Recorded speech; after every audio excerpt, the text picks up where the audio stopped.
Memorandum of understanding sign होता है जिसके अकॉर्डिंग 60 डेज़ के लिए एक टेम्पररी सीज फायर किया जाएगा। सबसे पहले उन 60 डेज़ के दौरान इस मेमोरेंडम ऑफ अंडरस्टैंडिंग के अकॉर्डिंग जितने पॉइंट्स हैं उनको अकम्प्लिश करके परमानेंट पीस में लाया जाएगा मिडिल ईस्ट में। So Iran is not leaving its allies, its proxies alone, Iran is standing firmly with them.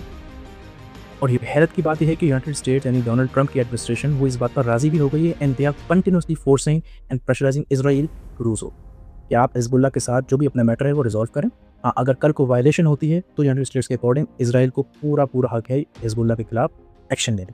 Mine भी करेगा स्टेट ऑफ हॉर्मुज़ को, यानी ईरान ने जो माइंस गिरा दी थी स्टेट ऑफ हॉर्मुज़ में ताकि कोई भी अगर मिलिट्री पोस्चर ऑफेंसिव पोस्चर दिखाता है यूनाइटेड स्टेट्स तो वो माइंस उनके खिलाफ एक्शन ले सकती हैं। उस पूरे एरिया को डी माइन करेगा ईरान इस पीस डील के दौरान। प्रेसिडेंट ट्रंप एक स्टेटमेंट जारी करते हैं मीडिया ब्रीफिंग में। वो ये कहते हैं कि स्टेट ऑफ हॉर्मुज़ ओपन होगा, कोई टॉल्स नहीं होंगे, ईरान कोई टॉल नहीं लेगा। और अगर किसी ने टॉल लेने की कोशिश की और वो यहाँ पे एक स्टेट का नाम लेते हैं दैट वाज ओमान, वो कहता है प्रेसिडेंट ट्रंप कि वी विल ब्लो देम, हम ओमान को उड़ा देंगे।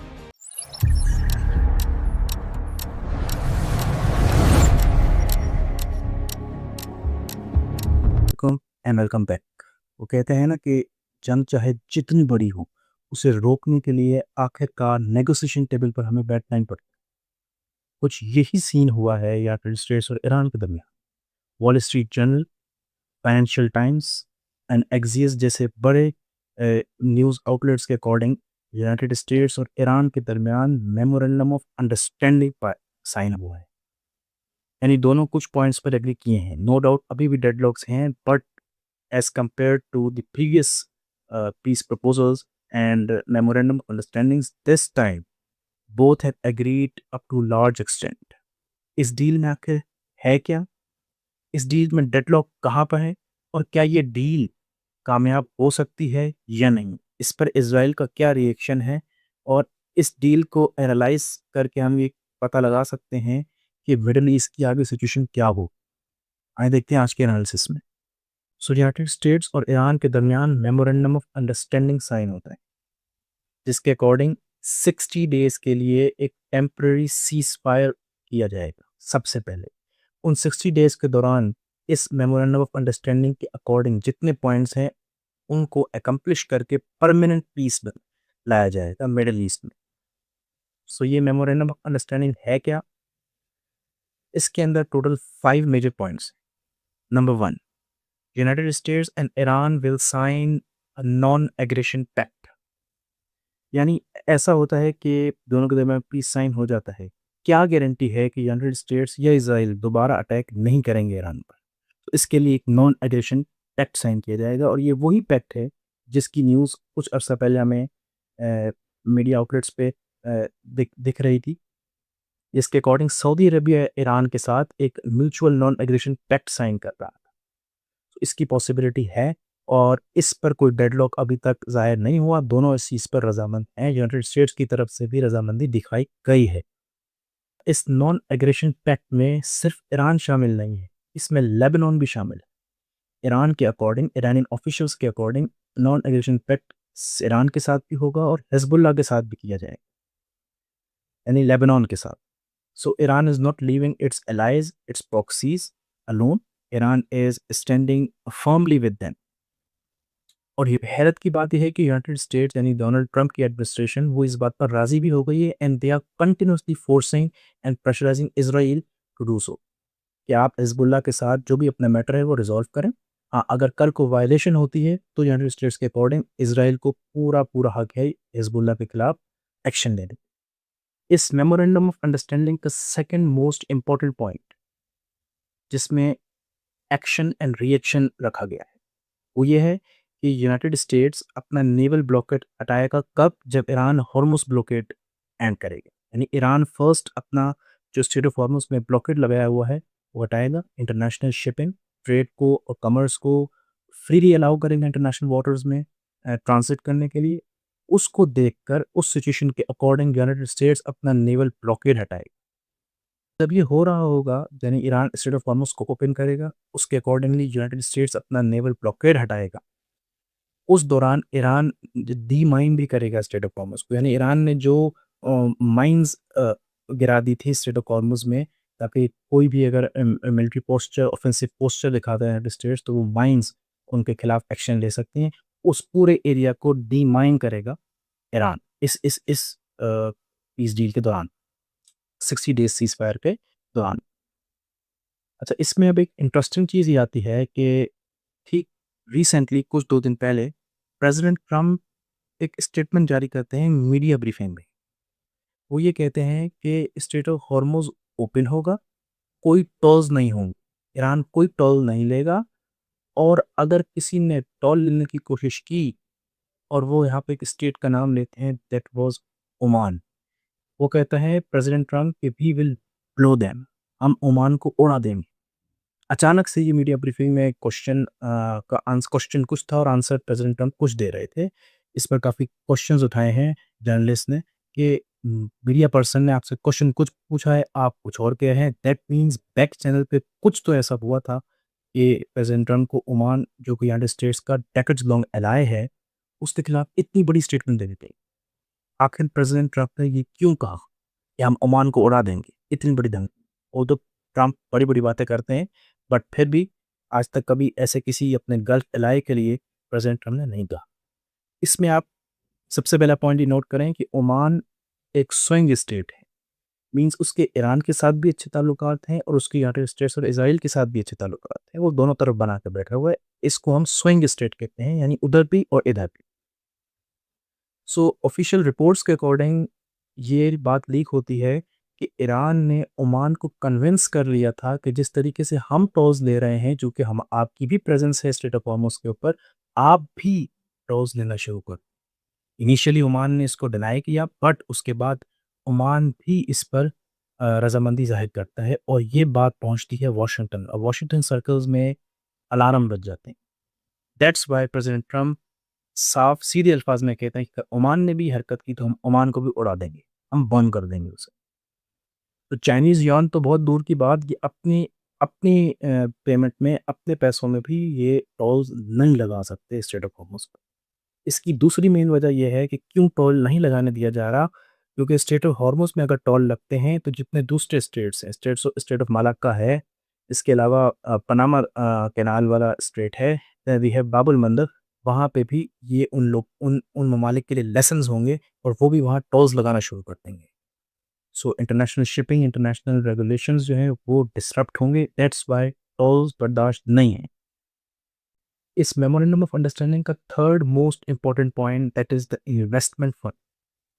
अकॉर्डिंग टू ऑफिशियल रिपोर्ट्स, इस 60 डेज सीज़फायर के दौरान approximately $300 billion United States Iran को देगा, जो ईरानियन ऑफिशियल्स के according it they are calling it as a reconstruction program. यानी ईरान में जो नुकसान हुआ है, ट्रम्प एडमिनिस्ट्रेशन ने, यानी यूनाइटेड स्टेट्स ने और इसराइल ने जो अटैक्स किए हैं ईरान के इकोनॉमिक इंफ्रास्ट्रक्चर पर, उसकी मिलिट्री साइट्स पर, उन सब का हर्जाना भरा जाएगा इस इन्वेस्टमेंट फंड के अकॉर्डिंग। और हैरत की बात यह है कि सुनने में ये आ रहा है कि यूनाइटेड स्टेट्स इस पर रजामंदी दिखा रहा है, लेकिन यहाँ इस पॉइंट पे एक डेडलॉक है, बहुत मेजर डेडलॉक। वो डेडलॉक ये है कि प्रेसिडेंट ट्रम्प शुरू से ओबामा की जो पॉलिसीज़ थी ईरान के लिए, उनको क्रिटिसाइज़ करते आए। कुछ दिनों पहले प्रेसिडेंट ट्रम्प ने एक ट्वीट किया ट्रुथ सोशल के ऊपर, इसमें वो कंपेयर करते हैं अपनी पॉलिसीज़ को और ओबामा एडमिनिस्ट्रेशन की पॉलिसी। यानी ओबामा ने वॉर की बजाय पीस को फोकस दी, किस तरीके से? पैसे देकर ईरान को, बिलियंस ऑफ डॉलर्स के फंड्स दिए थे ईरान को। ट्रम्प कहते हैं कि मैं एस्केलेट टू डी एस्केलेट वाला काम कर सिचुएशन के साथ, यानी मैं ईरान पे जितनी मैक्सिमम प्रेशर कैंपेन चला सकता हूँ चलाऊँगा, उसके अकॉर्डिंग ईरान अपनी अपने डिमांड्स से पीछे हटेगा और हम नेगोशिएशन हैवी हैंड के साथ कर सकते हैं। सो इसमें इश्यू ये है कि क्या ट्रम्प वही $300 बिलियन जो जिस तरीके से ओबामा एडमिनिस्ट्रेशन ने दिए थे, जिसको वो क्रिटिसाइज़ करते आए हैं, क्या खुद भी वो स्टेप लेंगे? That's a very big question. इस 300 बिलियन इन्वेस्टमेंट में एक पॉसिबिलिटी और भी है, और वो पॉसिबिलिटी प्रेसिडेंट ट्रम्प ले सकते हैं। दैट इज़ कि प्रेसिडेंट ट्रम्प या यूनाइटेड स्टेट्स की जो ट्रम्प के क्लोज एलाइज हैं, क्लोज रिलेटिव्स हैं, जैसे कुशनार हो गया, जेरेड कुशनार हो गया, स्टीव विटकॉफ हो गए, एक या एलन मस्क हो गए, इनकी जो कंपनीज़ हैं वो ईरान में जाएँगी और वहाँ पे इन्वेस्टमेंट करें। टेक्नोलॉजी में, ऑयल कंपनीज़ में वहाँ इन्वेस्टमेंट की जाएगी और सुनने में ये आ रहा है ऑफ़िशियल रिपोर्ट्स के अकॉर्डिंग, जो ईरानियन ऑफ़िशियल्स की तरफ से रिस्पॉन्स आया है एक्सिस के अकॉर्डिंग, ईरान ने इस पर रज़ामंदी दिखाई है कि यूनाइटेड स्टेट्स के ऑफ़िशियल्स आ सकते हैं ईरान के अंदर इन्वेस्टमेंट करने के लिए।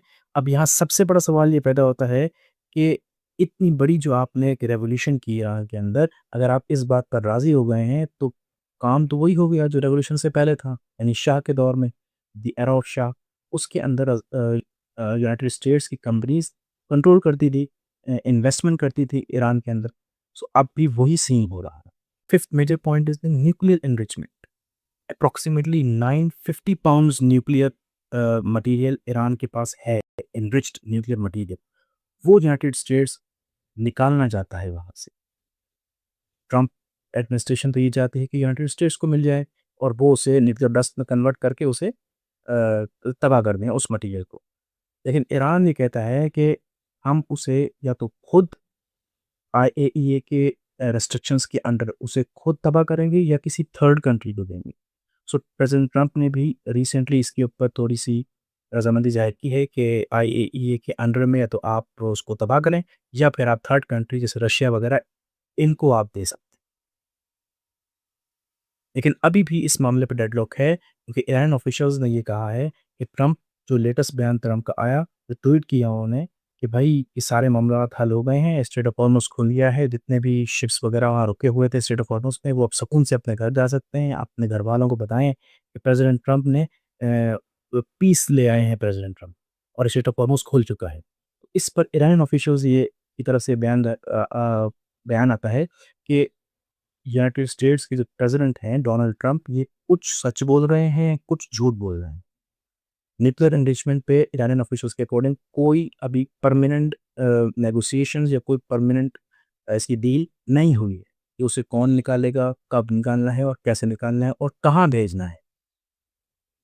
सो ईरान ऑफिशियल्स ने इसे बिल्कुल डिनाई किया है। अभी भी जो मेन मौजू है वो न्यूक्लियर एनरिचमेंट का उसके ऊपर डेडलॉक बना हुआ है। नंबर 5th जो major important memorandum of understanding के अंदर जो पॉइंट है दैट इज़ ईरान के जो फ्रोज़न एसेट्स हैं, जो फॉरेन बैंक्स के अंदर पड़े हुए हैं, वो रिलीज़ की जाएँगे। अप्रॉक्सिमेटली $24 बिलियन हैं और ईरानियन ऑफिशियल्स के अकॉर्डिंग आप हमें $20 बिलियन भी दे दें, that's enough for us. Slowly slowly आप हमें हमारे फंड्स को रिलीज़ करें, हमारे ऊपर से सैंक्शंस हटाए जाएँ। और ट्रंप ये तभी कर सकते हैं जब ईरान न्यूक्लियर मामले पे कुछ कुछ अपनी डिमांड्स को कम करेगा और कुछ पॉजिटिवली या कुछ पीसफुली रेज़ोल्यूट करने की कोशिश करेगा। अगर ईरान इस बात पे मान जाता है कि हम न्यूक्लियर एनरिचमेंट जो हमारे पास न्यूक्लियर एनरिच मटीरियल है, उसे आईएईए के अंडर या तो खुद तबाह कर रहे हैं, किसी थर्ड कंट्री को दे रहे हैं, तो ट्रंप इसको बहुत बड़ी अपनी विन दिखाकर ज़ाहिर कर सकते हैं और जो नवंबर में अभी मिड टर्म इलेक्शंस आ रहे हैं, उन लोगों की जो पॉपुलैरिटी अभी जो बिल्कुल 35 टू 30% अप्रॉक्सिमेटली पहुँच चुकी है, वो उसे वापस रीगेन कर सकते हैं। अदरवाइज़ ट्रंप के लिए मिड टर्म इलेक्शंस जीतना बहुत मुश्किल हो सकता है। Democrats are already eyeing Trump administration कि ट्रंप को किस तरीके से इम्पीच किया जाए। According to JD Vance, vice president of United States of America, ये एक एपरेंट मेमोरेंडम ऑफ अंडरस्टैंडिंग था जो एग्री हो चुका है, but there are a lot of points जो अभी डिस्कस होना बाकी है।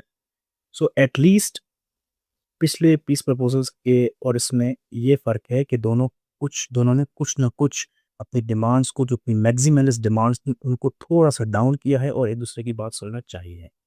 अब इश्यू यहाँ ये है कि Israel is very reluctant for piece. Israel को ये पीस बिल्कुल मंज़ूर नहीं हो रहा। बेन गुवेर जो इज़राइली ऑफ़िशियल हैं, उनके अकॉर्डिंग यहाँ पे इज़राइल बिल्कुल भी इस पीस प्रपोज़ल में शामिल नहीं है। वो ये कहते हैं कि हमें कोई सीज़फायर नहीं चाहिए, हमारा मकसद अभी तक पूरा नहीं हुआ है। अब इसमें पॉसिबिलिटी ये हो सकती है कि ट्रंप, जब तक प्रेसिडेंट ट्रंप हैं, वो इज़राइल को यानी नेतन्याहू को फ़ोर्स करेंगे किसी तरीके से, तो ये वॉर जब तक ट्रंप है, उस वक़्त तक ये रुकी रह सकती है या जब तक मिड टर्म है, उस वक़्त तक इसको एक एक ऐसा पीस डील दिखाई जा सकती है। क्योंकि हमने देखा है गाज़ा में, लेबनान में, यमन में, जहाँ-जहाँ प्रेसिडेंट ट्रंप ने पीस डील्स करवाई हैं, वहाँ दोबारा वॉर शुरू हुए। वहाँ दोबारा वायलेशंस हुई हैं। इसराइल अभी भी लेबनान पे अटैक कर रहा है, इसराइल अभी भी गज़ा में हमास पर और इनोसेंट पीपल पर अटैक कर रहा है। सो मिड टर्म तक मोस्ट प्रोबेबली ये वॉर रोका जाएगा और उसके बाद मे बी स्ट्राइक्स हो सकती हैं ईरान के खिलाफ, बिकॉज़ कुछ ऑफिशियल रिपोर्ट्स के according both United States and Iran both are preparing, अपने-अपने मिलिट्री एसेट्स को इंक्रीज़ किया जा रहा है, उनको इम्प्रूव किया जा रहा है कि कल को कुछ होता है तो दोनों एक-दूसरे से लड़ सकें।